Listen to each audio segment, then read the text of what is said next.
My name is Harold, and I'm 103 years old. I've outlived 3 wars, 2 pandemics, and more presidents than most people can name. But here's what nobody tells you about reaching my age. It's not the wisdom that haunts you, it's the clarity. Most people think that living this long makes you some kind of sage, full of profound insights about life's meaning. They're wrong. What it makes you is brutally honest about the lies we tell ourselves. And the biggest lie? The one about happiness that everyone believes. The one I believed for nearly 8 decades. Harold was quiet for a long moment, watching the pigeons peck at the scattered crumbs. The afternoon light was beginning to shift, casting longer shadows across the park path. Finally, he spoke. The lie that happiness is something you find. Something you achieve. Something that happens to you when you get the right job, meet the right person, accumulate enough wealth, accomplish enough goals, earn enough recognition. He turned to face me fully. David, I spent 88 years of my life, 88 years, chasing that lie. And I was miserable for most of them, even when I had everything society said should make me happy. There was something in his voice that made me believe he wasn't just philosophizing. This felt like confession, like testimony born from hard experience. What changed when you were 88? I asked. Harold smiled, but there was sadness in it. I almost died. And in that almost dying, I met a woman who taught me something that will sound absurdly simple to you. She told me that happiness isn't something you pursue, it's something you practice. Every single day. Like brushing your teeth or taking a shower. A discipline, not a destination. He paused, studying my face. You look skeptical. It's not that I'm skeptical, I said slowly. It's just, if it's that simple, why doesn't everyone know it? Why isn't this common knowledge? Harold's laugh was bitter now. Because there's no money in it, son. Think about it. If happiness is a daily practice that costs nothing and requires no external purchases, what happens to entire industries built on the promise of selling you happiness? What happens to the beauty industry, the luxury goods market, the self-help empire, the pharmaceutical companies treating depression with chemicals instead of addressing the underlying spiritual poverty? I felt a chill that had nothing to do with the October air. But more than that, Harold continued, it's because the truth about happiness is hard. It requires you to take full responsibility for your inner state, regardless of your external circumstances. It requires you to stop believing you're entitled to feel good just because you're alive. It requires you to work at contentment the same way you'd work at anything else you wanted to master. And most people would rather stay miserable and blame their circumstances than do the daily work happiness actually requires. The park was growing quieter around us.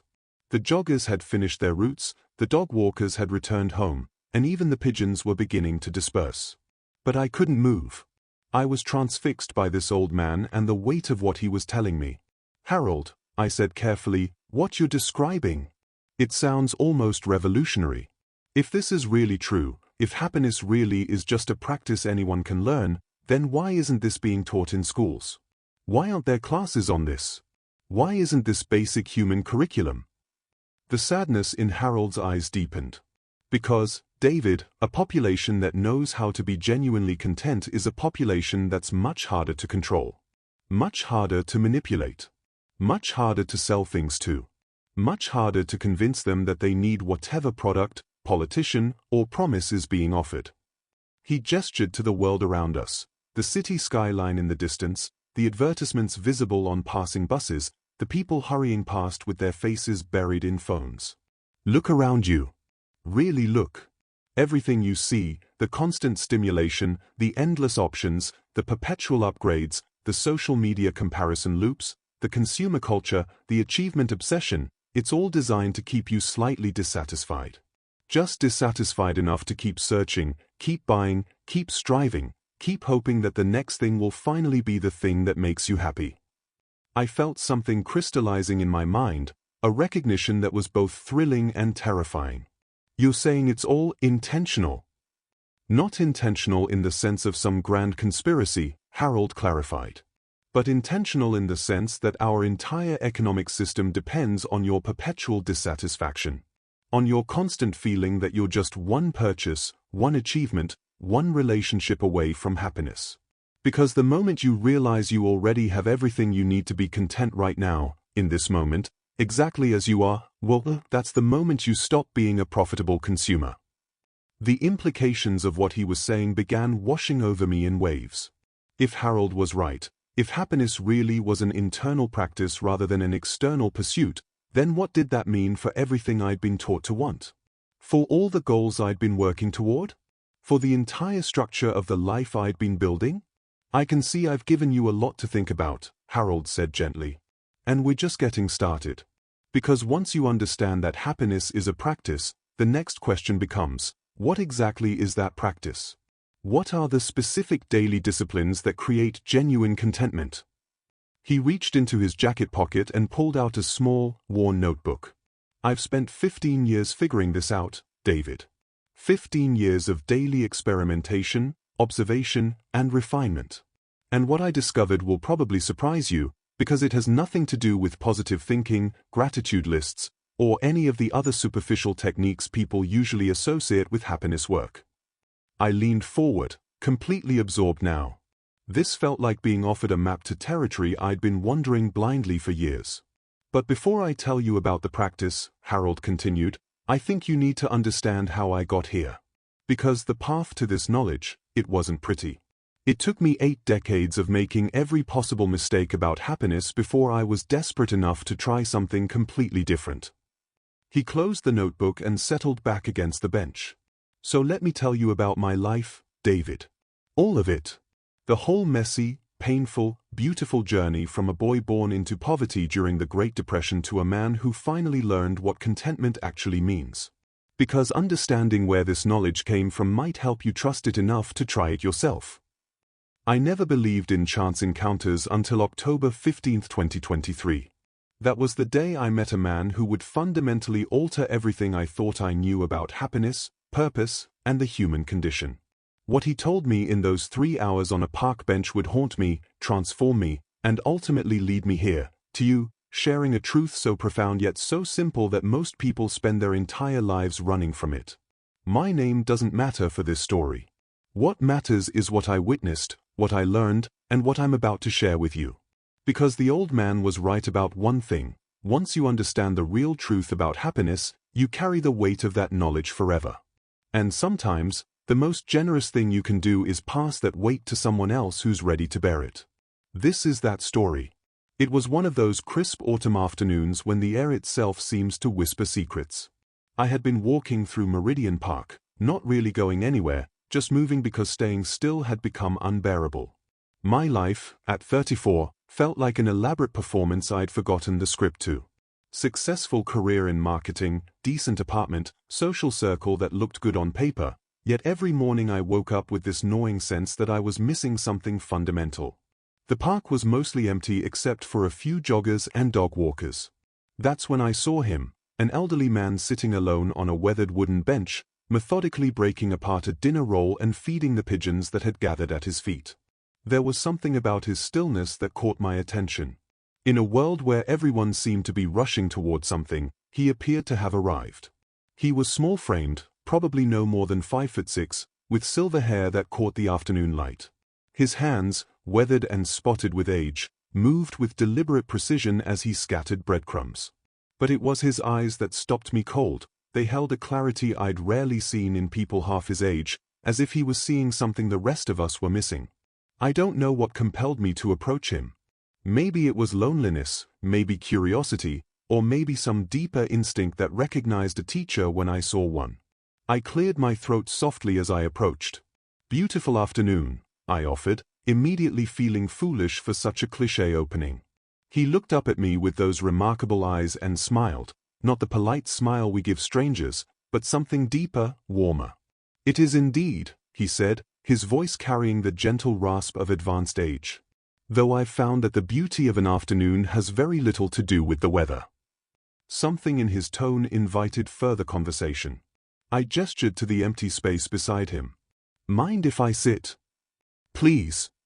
He patted the bench beside him. "I was just thinking about how pigeons are perhaps the wisest creatures in the city. They gather when there's food, they fly when there's danger, and they never worry about what the other pigeons think of their flying technique." I laughed, settling beside him. That's a philosophy I could learn from. Most of us could, he replied, tossing another handful of crumbs.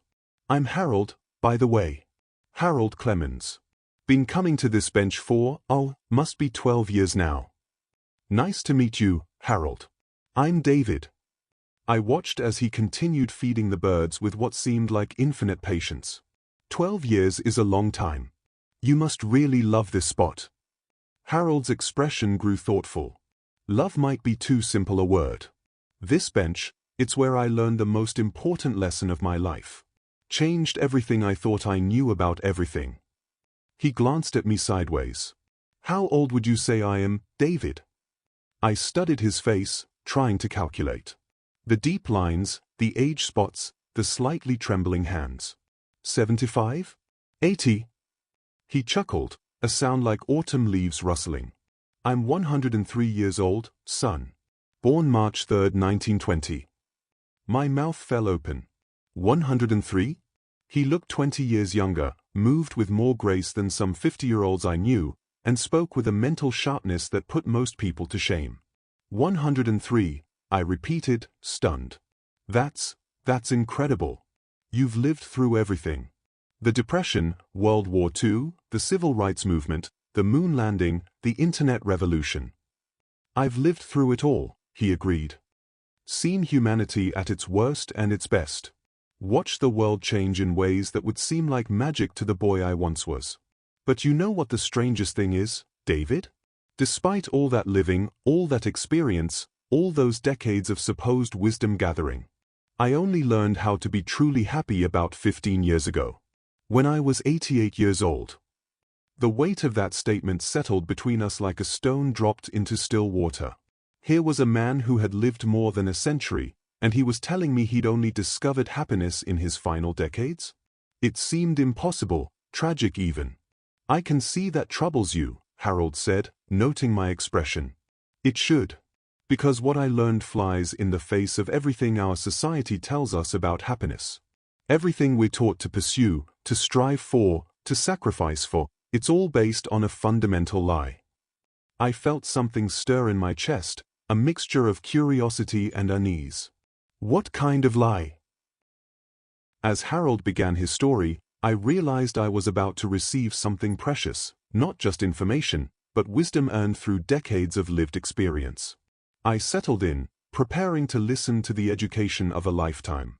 I was born on a tenant farm in rural Ohio in 1920, Harold began, his voice taking on the cadence of practiced storytelling. My father was a sharecropper, my mother took in washing when she could get it, and we were what folks today would call poor. Not just low income, poor. The kind of poor where you go to bed hungry more nights than not, where you wear cardboard in your shoes when the soles wear through, where winter means choosing between heat and food. Harold's eyes grew distant as he reached back across the decades. But here's the thing, David, I didn't know I was supposed to be unhappy. At 7 years old, I thought everyone lived the way we did. I thought it was normal for your stomach to ache from emptiness, normal to wear clothes until they fell apart, normal to have Christmas with no presents under a tree we couldn't afford to buy. He paused, watching a late pigeon peck hopefully at the scattered crumbs. I was happy, David. Genuinely, completely happy. I had my parents, who loved me fiercely even when they couldn't feed me properly. I had the woods behind our house where I could explore and build forts and imagine myself as a great adventurer. I had my mother's stories, told by lamplight because we couldn't afford electricity. I had simple pleasures, the taste of an apple when we could afford one, the feeling of clean clothes after washing day, the warmth of sitting close to the wood stove on winter evenings. There was something profound in the way Harold described those early years, a reverence for simplicity that made my own complicated life feel suddenly exhausting. Then I turned 8, Harold continued, and everything changed. Not our circumstances, those stayed exactly the same. But my awareness changed. I started noticing that other kids had things I didn't have. Better clothes, fuller lunch pails, bicycles, toys. I started understanding that we were different, that we had less, that we were what people called poor folks. Harold's voice grew thoughtful. And with that awareness came my first taste of the poison that would infect the next 80 years of my life, The belief that I would be happy if only I had what others had. If only my circumstances were different. If only, if only, if only. I felt a recognition stirring in my chest. That feeling of looking around and realizing other people seemed to have something you were missing. I knew that feeling intimately. The Great Depression hit when I was 9, Harold went on. Suddenly, everyone was poor like us. Suddenly, our way of living didn't seem so unusual. You'd think that would have brought back some of that early contentment, but it didn't. Because once you've tasted the bitterness of comparison, once you've learned to measure your worth against external standards, it's almost impossible to go back to simple appreciation for what you have. Harold reached into his pocket and pulled out a piece of hard candy, unwrapping it slowly. I learned something important during those depression years, though I wouldn't understand its significance until much later. I learned that external circumstances, even terrible ones, don't actually determine your internal state. Some of our neighbors fell into despair when they lost their farms, their savings, their security. Others seemed to find a kind of peace in the shared struggle, a sense of community and purpose they'd never had before. He popped the candy into his mouth, sucking on it thoughtfully. My father was one of the peaceful ones. Even when things got really bad, and they got very bad, David, worse than most people today can imagine, he maintained this steady, quiet contentment. Not happiness exactly, but a deep acceptance of what was, combined with a practical determination to do what he could with what he had. How did he do that? I asked, genuinely curious. Harold smiled. He had what I now understand was a daily practice, though he never would have called it that. Every morning, before dawn, he'd sit on our front porch for exactly 10 minutes. It didn't matter if it was raining, snowing, or blazing hot. He'd sit there, completely still, and he'd say the same thing every day: Lord, help me see what needs doing today, and give me the strength to do it well. That's it. That's it. 10 minutes of stillness, one simple prayer, and then he'd go about his day. But here's what I noticed, even as a child, nothing seemed to rattle him after those 10 minutes. Crop failure, illness, unexpected expenses, he met everything with the same steady calm. Not resignation, mind you. He'd work as hard as anyone to solve problems. But he never seemed to suffer over circumstances beyond his control. Harold's expression grew wistful. I used to think he was just simple, that he didn't understand how bad things really were. Now I realize he understood something I wouldn't grasp for another 70 years, the difference between pain and suffering. Pain is unavoidable. Life will bring loss, disappointment, hardship.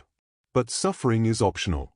Suffering is what we add to pain when we resist what is, when we insist that reality should be different than it is. The depth of this insight hit me like a physical blow. How much of my own dissatisfaction was actually suffering I was creating by resisting my circumstances rather than working skillfully within them? The war came when I was 21, Harold continued. World War II. I enlisted immediately, partly out of patriotic duty, partly to escape the poverty that still defined my life, but mostly because I'd bought into the story that adventure and meaning were things you had to go find, that they existed somewhere other than where you were. Harold's voice grew heavier. I spent 4 years in the Pacific Theater, David.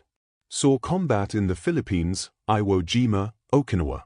Lost friends, killed enemies, witnessed horrors that still visit me in dreams sometimes.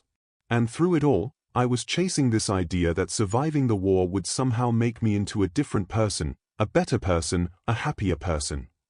He was quiet for a long moment, and I could see him wrestling with memories that still carried weight after all these decades. The war ended, I came home, and you know what I discovered? I was still me. Still carrying the same insecurities, the same hunger for something I couldn't name, the same restless dissatisfaction. The only difference was now I had trauma on top of everything else. Harold pulled his jacket tighter around himself as the evening air began to cool. This is when I made the first of many mistakes about happiness, David. I decided that what I needed was to build a life that looked successful from the outside. Good job, nice house, beautiful wife, children, all the things that society promised would bring contentment. And did they? I asked, though I suspected I already knew the answer. Harold's laugh was rueful. For a while, yes. Or at least, I thought they did. I got a job at a manufacturing plant, married a wonderful woman named Ruth, bought a house in the suburbs, had 2 beautiful children. For about 5 years, I genuinely believed I'd found the secret to happiness. I'd look at my life and think, this is it. This is what I was meant to do. But there was something in his tone that suggested this wasn't the end of the story. Then what happened? Life happened, Harold said simply. The routine set in. The mortgage payments, the work stress, the sleepless nights with crying babies, the gradual realization that even when you have everything you thought you wanted, there's still something missing. Still that same restless hunger, just dressed up in better clothes. Harold turned to look at me directly. You're 34, David. I'm guessing you've experienced some version of this yourself. That moment when you achieve something you've been working toward, and there's a brief surge of satisfaction followed by emptiness. The realization that you're not fundamentally different than you were before the achievement. He'd hit uncomfortably close to home. I thought about my recent promotion, the raise I'd been excited about for exactly 2 weeks before it became just my normal salary. The apartment upgrade that had thrilled me briefly before becoming simply where I lived. So what did you do? What most people do, Harold replied. I doubled down. I convinced myself that I hadn't aimed high enough, that I needed bigger achievements, better circumstances, more impressive external validation. I started working longer hours to climb the corporate ladder. I moved the family to a nicer neighborhood. I bought things, cars, appliances, gadgets, believing each purchase would finally fill whatever was missing inside me. Harold's story was beginning to feel like a cautionary tale told specifically for my benefit. How long did that go on? 20 years, Harold said quietly.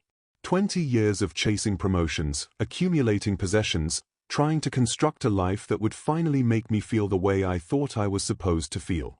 And you know what happened in those 20 years, David? I waited. I became successful. By every external measure, I was winning at life. Management position, beautiful home, healthy children, respected in the community. I had achieved everything I'd believed would bring happiness. And I was absolutely miserable. The pain in Harold's voice was still fresh, even after all these decades. Not depressed, exactly. Not clinically unhappy. Just empty.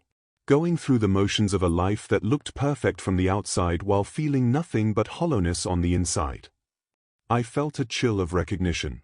This was my fear, the nightmare scenario I'd been trying to avoid by working harder, achieving more, staying constantly busy. But Harold was suggesting it might be inevitable, that external success might actually be incompatible with internal contentment. What broke first? I asked. Harold was quiet for a long time, so long I wondered if he'd heard my question. When he finally spoke, his voice was barely above a whisper. Everything. 1973, Harold said, the words carrying the weight of remembered trauma. I was 53 years old, at the peak of my career, living what anyone would call the American dream. Then the recession hit, and my world collapsed in the space of 3 months. Harold's hands trembled slightly as he continued, though whether from age or emotion, I couldn't tell. The company I'd worked for 25 years went bankrupt almost overnight. Not downsizing, not restructuring, complete collapse. 25 years of climbing the ladder, and suddenly there was no ladder. No job, no pension, no prospects for a man my age in an economy that had no use for middle-aged middle managers. I tried to imagine the devastation of losing everything after building it for decades. In my generation, we expected job changes, economic volatility. But Harold's generation had been promised stability in exchange for loyalty. But that was just the beginning, Harold continued. Ruth had been battling what we now know was depression for years, though we called it nerves back then. The stress of our financial collapse pushed her over an edge she'd been walking for too long. She had what they called a nervous breakdown, spent 6 months in a psychiatric facility while I tried to hold everything together. The raw pain in Harold's voice made my chest tighten. How did you manage? Barely, Harold admitted. I took whatever work I could find, dishwasher, night security guard, anything that would pay for something. We lost the house, moved into a tiny apartment. The kids, who were teenagers then, were humiliated by our sudden poverty. They blamed me for not being able to provide the life they'd grown up expecting. Harold paused, collecting himself. Here's what broke me, though, David. Here's what nearly destroyed me completely. Through all of this, the job loss, the financial ruin, Ruth's illness, my children's anger, I kept thinking that if I could just fix the external circumstances, if I could just get back to where we'd been before, then everything would be okay. I was still chasing the same lie, even as it was destroying my life. What do you mean? I mean I was treating my unhappiness as a problem to be solved rather than information to be understood, Harold explained. I thought my suffering was caused by my circumstances, so I focused all my energy on changing my circumstances instead of examining why my happiness was so dependent on things I couldn't control. This distinction hit me like a revelation. How much of my own energy was spent trying to arrange external conditions to produce internal peace rather than learning to generate internal peace regardless of external conditions? So what happened next? Harold's expression grew even more somber. I spent the next 15 years rebuilding. Different career, smaller dreams, but rebuilding nonetheless. Ruth recovered slowly, our marriage survived, and the kids eventually forgave me. By 1988, when I was 68, we were stable again. Not wealthy, but comfortable. The worst was behind us. That sounds like a success story, I offered. It was, externally, Harold agreed. But internally, I was more lost than ever. Because going through that catastrophe had taught me something terrifying: nothing external is permanent. Nothing you build, nothing you achieve, nothing you accumulate can protect you from loss, from change, from the fundamental uncertainty of existence. Harold looked directly at me, his eyes intense. Do you understand how devastating that realization was for someone who had spent his entire life believing that happiness came from arranging external circumstances correctly? It was like discovering that the ground you've been standing on your whole life is actually quicksand. I felt that same terror he was describing, that vertigo of recognizing the instability of everything I'd been working to build. How did you cope with that? Poorly, Harold said with dark humor. I went through what I can only describe as an existential crisis that lasted about 10 years. If nothing external could provide security or meaning, then what was the point of anything? If happiness was impossible to achieve and maintain, why even try? Harold's voice grew distant. I withdrew from everyone. I went through the motions of work and family, but emotionally I was somewhere else entirely. Ruth said later that it was like living with a ghost. I was there but not there, functioning but not alive. The picture Harold was painting was bleak, but I sensed we hadn't reached the turning point yet. What pulled you out of it? Time, Harold said simply. And the slow recognition that my crisis was actually a gift, though I couldn't see it then. Because in losing faith in external solutions to internal problems, I'd accidentally created space for something different to emerge. Harold reached into his jacket and pulled out that small notebook again, holding it carefully. I started keeping a journal during those dark years. Not the kind where you write about your day, but the kind where you try to figure out what the hell is going on inside your own mind. And slowly, very slowly, I began to notice patterns. What kind of patterns? I noticed that my mood had very little correlation with my actual circumstances, Harold said. I'd have terrible days when everything was going well, and peaceful moments in the middle of genuine crises. I noticed that some of my neighbors, people with far less than me materially, seemed genuinely content, while others with much more seemed as miserable as I felt. Harold opened the notebook to a page near the beginning, the paper yellowed with age. I wrote down a question that changed everything. If external circumstances don't determine internal state, what does? The simplicity of the question was stunning, but I could see how revolutionary it would be for someone who had spent decades believing the opposite. What did you discover? That happiness isn't an emotion, Harold said quietly. It's a skill. Just like playing piano or speaking a foreign language or any other ability that requires daily practice to maintain and improve. He closed the notebook and looked at me steadily. And like any skill, it can be learned. No matter how old you are, no matter what your circumstances, no matter how many decades you've spent practicing the wrong thing. But it requires giving up the comfortable lie that happiness is something that happens to you and accepting the uncomfortable truth that happiness is something you do. I felt something shifting inside me, a recognition that we'd reached the crucial moment in Harold's story. How did you learn to do it? Harold smiled, but there was something sad in his expression. That's where the story gets strange, David. Because I didn't figure it out on my own. I had a teacher, though I didn't recognize her as one at the time. And learning from her cost me more than I could have imagined. The late afternoon had shifted to early evening while Harold spoke, and the park was now nearly empty. Street lights were beginning to flicker on, casting pools of warm light along the walking paths. But I was completely absorbed in Harold's story, desperate to understand how someone learned to be genuinely happy after 8 decades of getting it wrong. Who was she? I asked. Harold was quiet for a long moment, and when he spoke, his voice carried a weight I hadn't heard before. Her name was Elena Martinez. She was 81 years old when I met her, and she was dying of pancreatic cancer.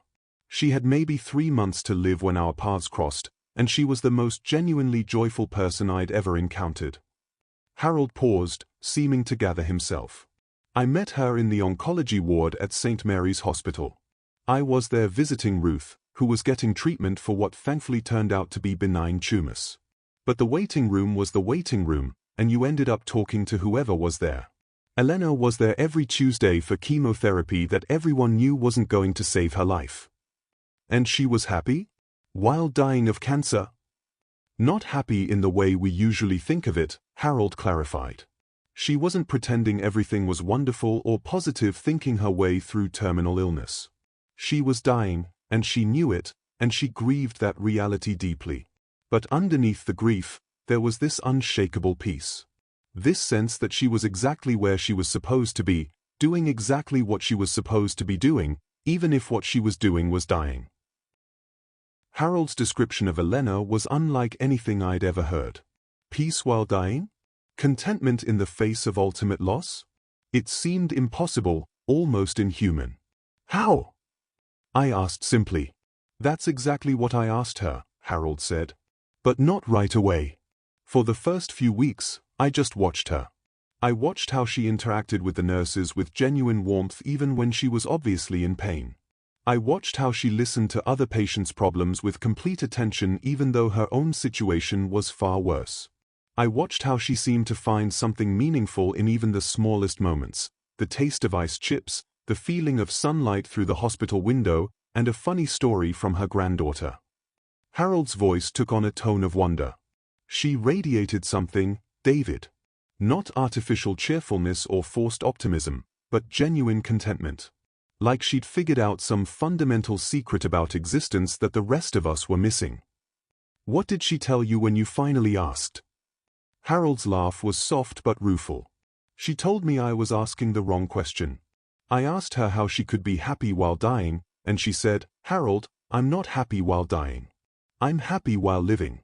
The dying part is just what's happening at the same time.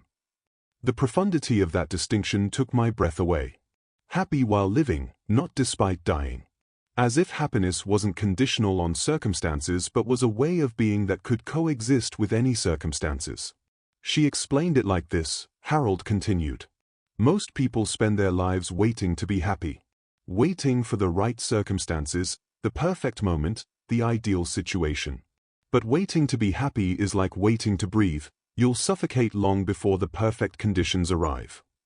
Harold opened his notebook again, finding a page filled with his careful handwriting. Elena taught me that happiness is always available, right now, in this moment, regardless of what's happening. But you have to know how to access it, and you have to practice accessing it every single day until it becomes as natural as breathing. How do you access it? 3 ways, Harold said, his voice taking on the tone of someone recounting sacred knowledge. Elena called them the 3 daily disciplines. Simple enough that anyone can do them, but challenging enough that most people won't sustain them long enough to see results. I leaned forward, feeling like I was about to receive something precious. What are they? Harold looked at me carefully, as if measuring whether I was ready for what he was about to share. Before I tell you, David, I need you to understand something. This isn't just information. This isn't self-help advice or positive thinking techniques. This is a fundamental reorientation of how you relate to existence itself. Once you truly understand these principles and begin practicing them consistently, you can't go back to living unconsciously. You'll see how much suffering you and everyone around you creates unnecessarily, and you'll feel responsible for sharing what you've learned. The seriousness in Harold's voice gave me pause. Is that bad? Not bad, Harold said slowly. But lonely. Because most people are so invested in their stories about why they can't be happy that they'll resist the truth even when you offer it freely. Elena warned me about this. She said that learning to be genuinely content would sometimes feel like a burden, because you'll watch people you care about choosing to suffer when they don't have to. I thought about my friends, my family, my co-workers, all of us caught in various cycles of striving and dissatisfaction. If Harold was right, if happiness really was a learnable skill, then watching others struggle unnecessarily would indeed be painful. I still want to know, I said. Harold nodded, as if he'd expected that answer. The first discipline is what Elena called radical presence. Most human suffering comes from living in mental time, replaying the past, anticipating the future, instead of inhabiting the present moment. But happiness only exists in the present. You can't be happy yesterday or tomorrow. You can only be happy now. That sounds like mindfulness, I said, recognizing concepts I'd encountered before. Similar, but deeper, Harold replied. Mindfulness is often taught as a technique for improving your life or reducing stress. Radical presence is about recognizing that this moment, exactly as it is right now, is the only life you actually have. Everything else is memory or imagination.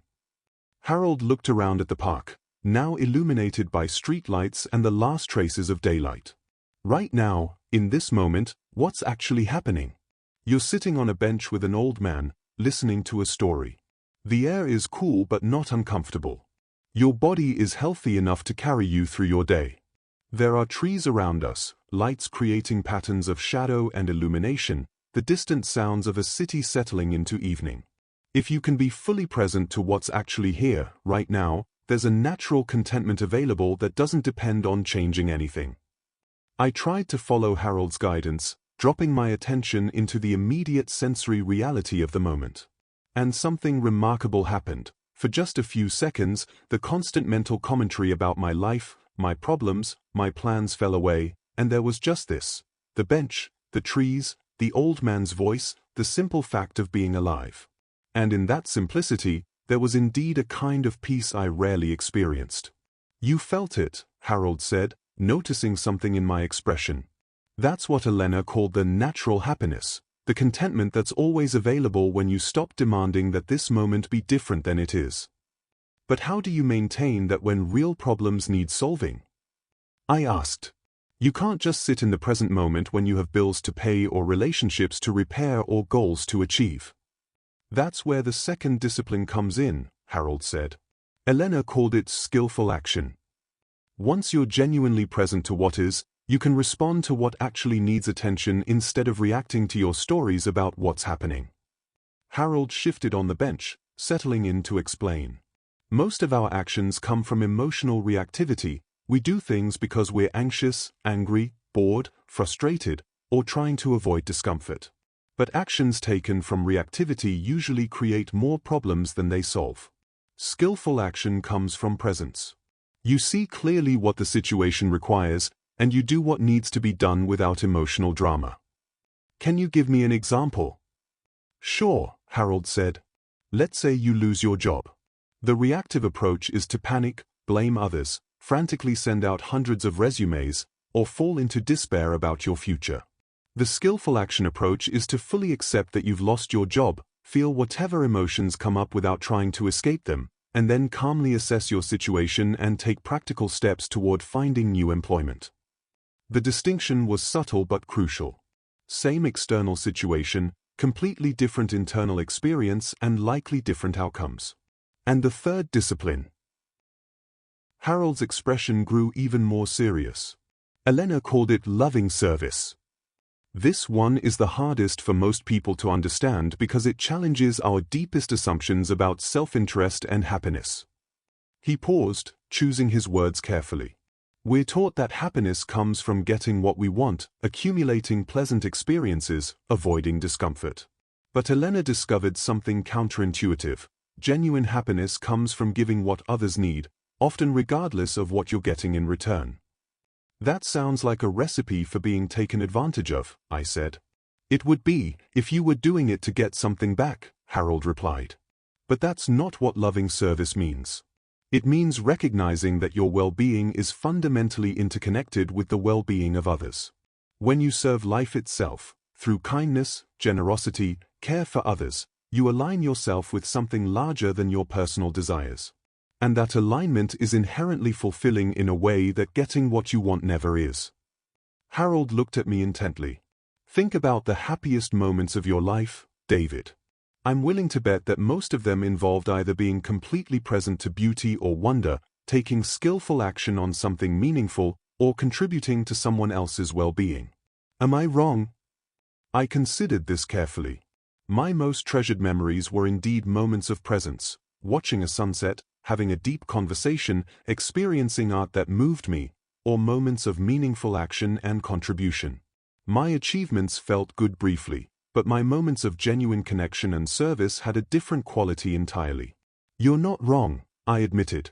Elena spent her final months teaching me to practice these 3 disciplines daily, Harold continued.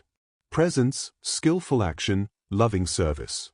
Not as self-improvement techniques, but as a way of life. And something extraordinary happened. Harold's voice took on a tone of wonder. For the first time in 88 years, I stopped waiting to be happy. I stopped believing that contentment was conditional on my circumstances being different than they were. I discovered what Elena already knew. Happiness isn't something that happens to you when your life gets good enough. It's something you practice regardless of what's happening in your life. I felt a stirring of something I couldn't quite name. Hope, maybe, or recognition. How long did it take? To learn the basics? About 6 months of daily practice. To integrate it deeply enough that it became my natural way of being? About 3 years. To develop the kind of unshakable contentment that Elena demonstrated? I'm still working on that 15 years later. Harold chuckled. But here's the beautiful thing, David. You don't have to wait 3 years to benefit from this practice. The relief begins immediately. The first time you stop demanding that this moment be different than it is, the first time you respond to a situation with presence instead of reactivity, the first time you do something kind without needing anything in return, you'll feel the difference immediately. The park was now fully dark except for the streetlights. I realized we'd been talking for almost 3 hours, but it felt like minutes. Harold's story had completely absorbed my attention in a way that rarely happened anymore. What happened to Elena? I asked quietly. Harold's expression grew tender. She died exactly as she lived, with complete presence and grace. I was with her during her final week, and she remained engaged and grateful right until the end. Not happy that she was dying, but not fighting the reality of it either.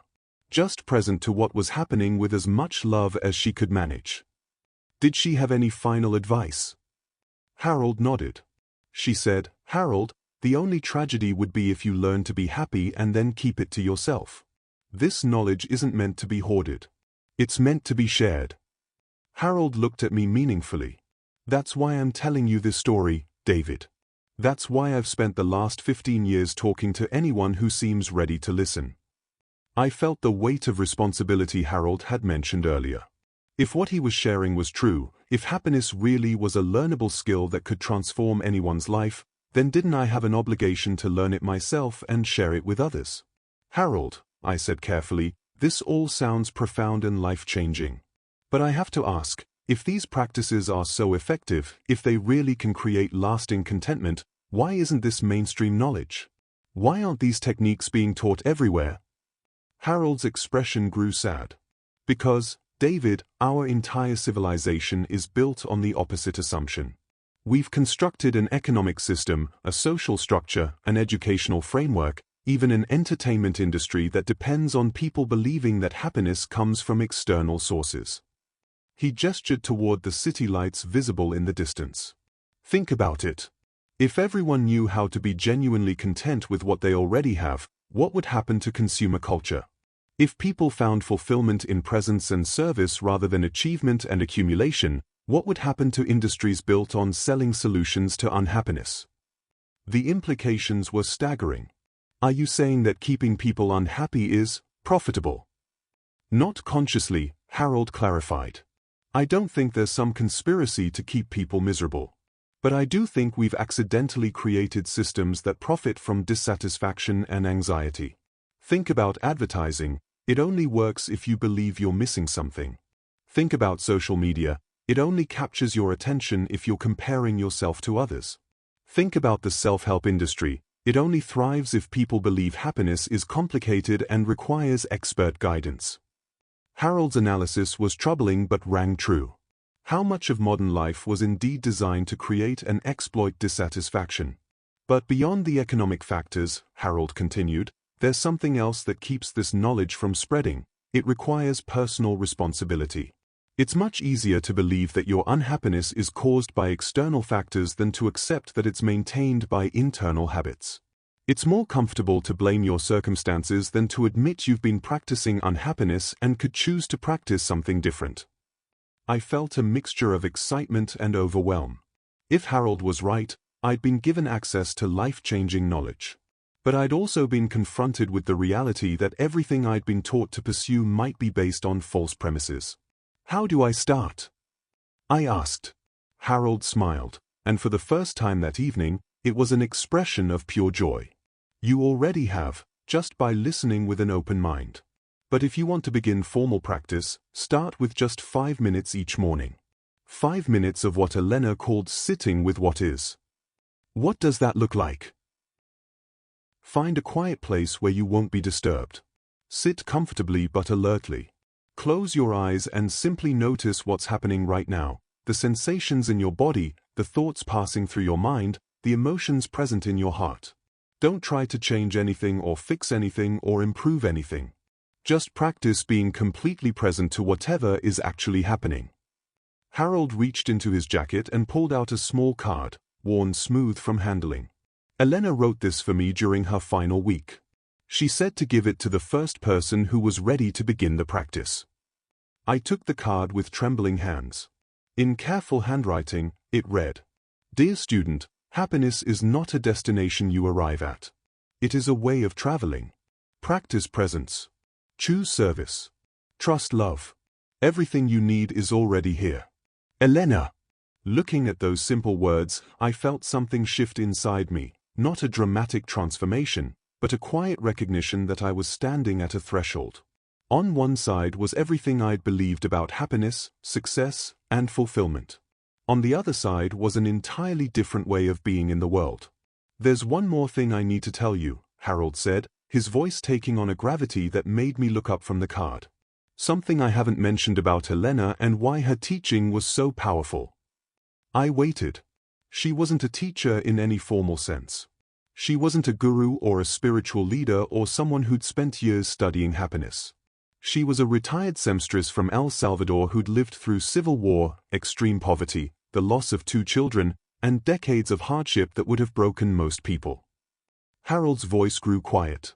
She learned these principles not through books or workshops, but through necessity. She developed this practice because it was the only way she could survive her circumstances with her humanity intact. And when she discovered that contentment was possible regardless of what was happening in her life, she felt obligated to share that discovery with anyone who would listen. The weight of Elena's story settled over me like a blanket.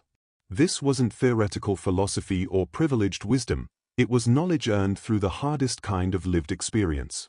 Elena once told me, Harold continued, that Americans are the most privileged people in history and also some of the most unhappy.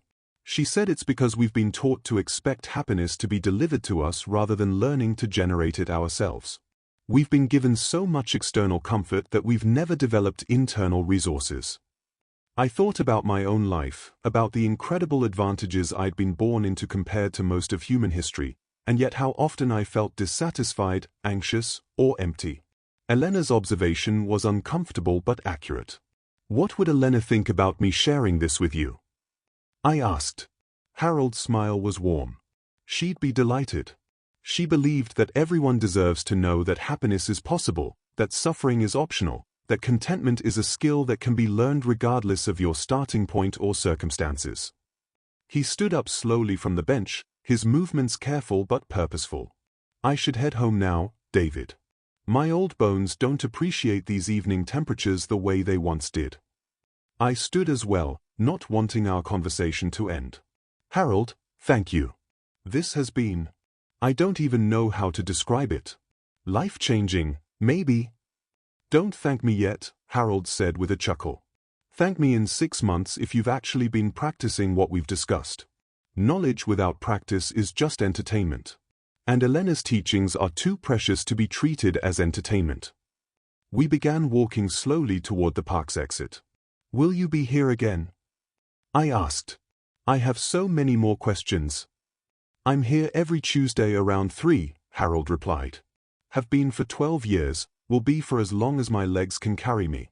Elena used to say that teaching these principles isn't about convincing anyone of anything, it's about being available when someone is ready to learn. As we reached the edge of the park, Harold turned to me one final time. David, there's something I want you to understand. What I've shared with you tonight isn't the complete teaching. It's just the beginning, just enough to get you started on your own practice and experimentation. What do you mean? I mean that happiness isn't something you learn about, it's something you learn by doing. You'll have to discover for yourself what presence feels like in your specific life circumstances. You'll have to figure out what skillful action looks like in your relationships, your work, your daily challenges. You'll have to find your own ways of serving life that feel authentic and sustainable. Harold's expression grew both serious and kind. Elena's principles are universal, but your practice will be completely unique to you. Trust that process. Trust that you have everything you need to figure out what genuine contentment looks like in your life. We shook hands at the park entrance, his grip surprisingly firm for a man his age. One last thing, Harold said as we prepared to part ways. Don't try to convince anyone else of what you've learned tonight. Don't try to fix other people's unhappiness or share Elena's teachings with people who haven't asked. Just practice. Live the principles consistently for at least 6 months, and let your life become the teaching. With that, Harold walked slowly down the street, disappearing into the evening shadows between streetlights. I stood there for a long time, Elena's card still clutched in my hand, feeling as if I'd been given a precious gift whose value I was only beginning to understand. The next morning, I woke up before my alarm for the first time in years. Not from anxiety or insomnia, but from a strange excitement about trying Elena's 5-minute practice. I found a quiet corner of my apartment, sat in the chair by the window where morning light was just beginning to filter through the blinds, and closed my eyes. Just notice what's happening right now, I whispered to myself, remembering Harold's instructions. The first thing I noticed was how rarely I actually paid attention to present moment experience. My mind immediately began generating commentary about the practice itself. Was I doing it right? Would this actually work? What if Harold was just a lonely old man sharing comforting fantasies? But underneath the mental chatter, I began to notice other things. The feeling of my body in the chair.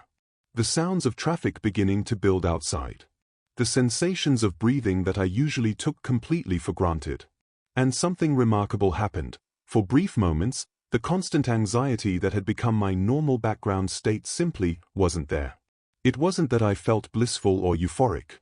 It was more like the absence of something, the absence of the mental strain that came from constantly trying to be somewhere other than where I was.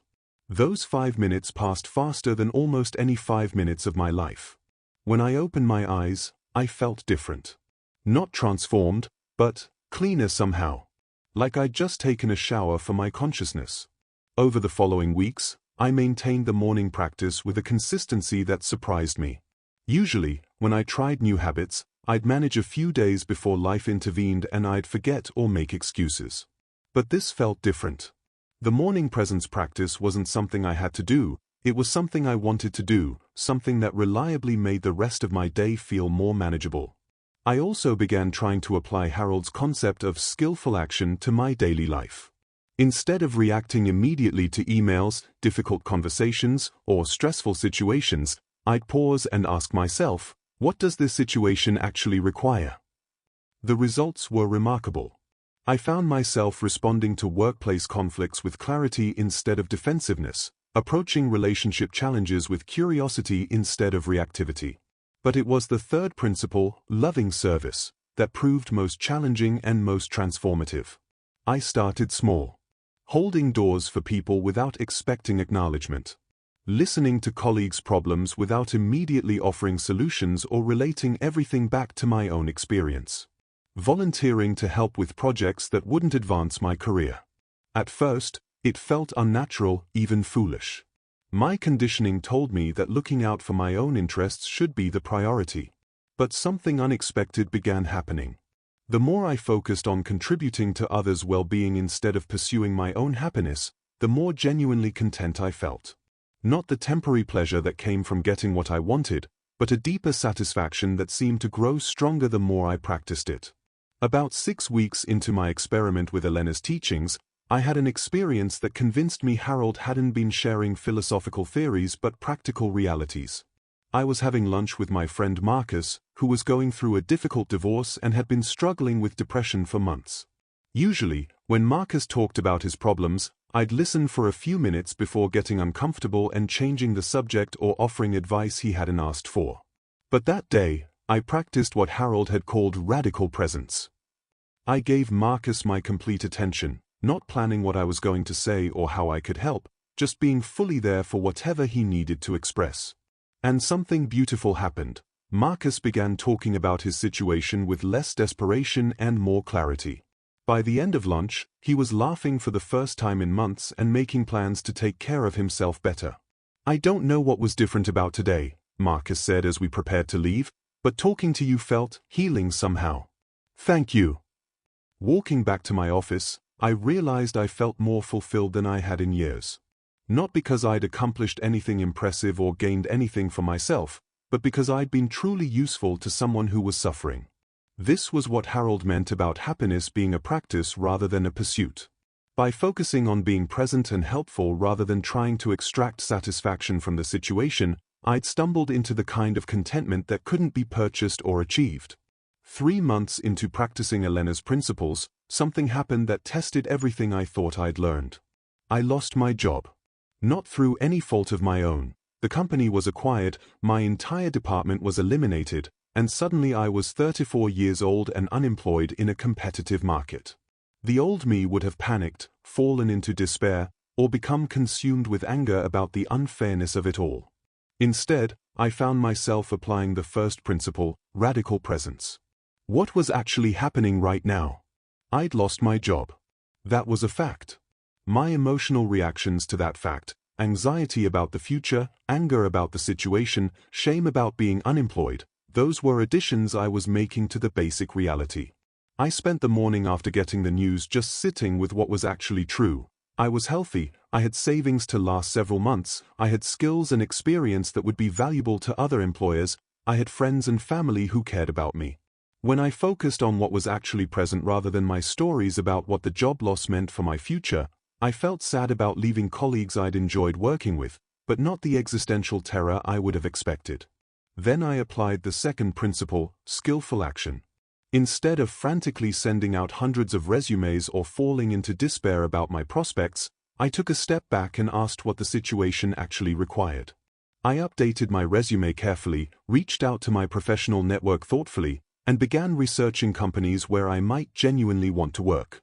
But most importantly, I used the third principle, loving service, to reframe the entire experience. Instead of seeing unemployment as something happening to me, I began seeing it as an opportunity to be more present and helpful in other people's lives. I volunteered to help elderly neighbors with errands. I offered to mentor a recent college graduate who was struggling to find work. I spent more time with family members I'd been too busy to see regularly. Something remarkable happened during those 3 months of unemployment. I was happier than I'd been during many periods when everything in my life was supposedly going well. It wasn't that unemployment was pleasant, there were definitely moments of worry and frustration. But underneath those temporary emotions was a steadiness I'd never experienced before. I wasn't waiting to be happy until I found a new job. I was practicing contentment regardless of my employment status. When I finally did get hired, at a company that was a much better fit than my previous job, I realized that Elena's teachings had passed their first major test. Happiness really wasn't conditional on external circumstances. It was a skill that could be practiced and maintained regardless of what was happening in life. By the 6-month mark, the practices had become so integrated into my daily routine that I could barely remember what life felt like before learning them. The constant background anxiety that had been my normal state for years was largely gone, replaced by a steady calm that allowed me to respond to challenges more skillfully than I ever had before. I'd been meaning to return to the park to thank Harold and update him on my progress, but life had gotten busy with the new job and other commitments. Finally, on a Tuesday afternoon in late spring, I made time to visit Meridian Park. I arrived at our bench around 3 o'clock, expecting to find Harold feeding pigeons and ready to share stories about his week. But the bench was empty. I waited for 30 minutes, thinking perhaps he was running late. When he didn't appear, I asked a maintenance worker who was cleaning nearby trash cans if he'd seen an elderly man who regularly fed pigeons at this bench. "You mean Harold?" the worker said. "Yeah, I knew Harold. He's been coming here for years. Real nice old gentleman." The past tense in the worker's voice made my stomach drop. "Has been coming here?" The worker's expression grew somber. "I'm sorry to tell you this, but Harold passed away about 2 months ago. Heart attack, very peaceful from what I heard. Found him right here on this bench one morning, looking like he'd just fallen asleep." The news hit me like a physical blow. Harold was gone. The man who had given me the most important education of my life, who had shared Elena's life-changing wisdom, who had been the catalyst for a complete transformation in how I understood happiness, he was dead. I sat down on our bench, overwhelmed by grief but also by gratitude. Harold had lived to be 103, had discovered genuine contentment in his final decades, and had dedicated those years to sharing what he'd learned with anyone ready to listen. He'd died peacefully, in the place where he'd found his deepest truth. As I sat there processing the news, I noticed something tucked behind one of the bench's wooden slats.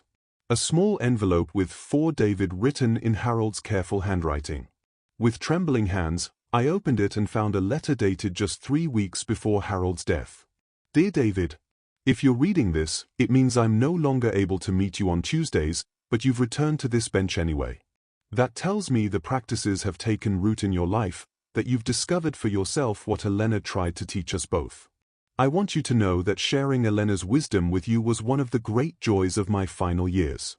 Watching your transformation over these months has reminded me why this knowledge is too precious to keep to ourselves. There's something I haven't told you about Elena's final gift to me. She left me with a responsibility that I'm now passing to you. She said that this wisdom has been handed down through generations of ordinary people who discovered extraordinary truths about human contentment. Teachers who weren't teachers, students who became guides, one person at a time sharing what they'd learned through hard experience. You are now part of that lineage, David. Not because you're enlightened or perfect, but because you've experienced enough of Elena's principles to know they work. You've tasted the difference between pursuing happiness and practicing it. Your job now is the same one Elena gave me 15 years ago: be available. Live the principles so consistently that your life becomes a demonstration of their power. And when someone is ready to learn, when you meet another person sitting on their own metaphorical bench, confused about why external success hasn't brought internal peace, share what you've learned. Don't try to convince anyone or convert anyone. Just be present, be skillful, be loving, and trust that your way of being in the world will teach more than your words ever could. The notebook I always carried?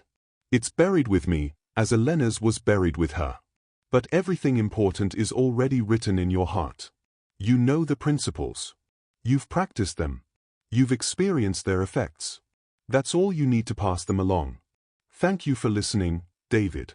Thank you for practicing. Thank you for becoming living proof that Elena was right. Happiness is always possible, suffering is optional, and the most generous thing we can do with joy is share it. With deep gratitude and endless faith in your journey, Harold. P.S. The pigeons expect to be fed on Tuesdays. Don't let them down. I sat on that bench for 2 hours as the afternoon light faded to evening, Harold's letter in my hands, tears streaming down my face. But they weren't tears of sadness, they were tears of profound gratitude mixed with the weight of understanding what Harold had passed to me. I was now the keeper of Elena's wisdom. Not as some kind of spiritual authority or life coach, but as someone who had learned that happiness could be practiced daily regardless of circumstances. Someone who had discovered that contentment wasn't conditional on getting what you wanted but on being fully present to what you had. As I prepared to leave the park, I realized that Harold's death wasn't an ending but a beginning. He'd spent 15 years sharing Elena's teachings with anyone ready to listen, and now it was my turn to carry that responsibility. I thought about Marcus, whose life had been changed by one conversation where I practiced radical presence.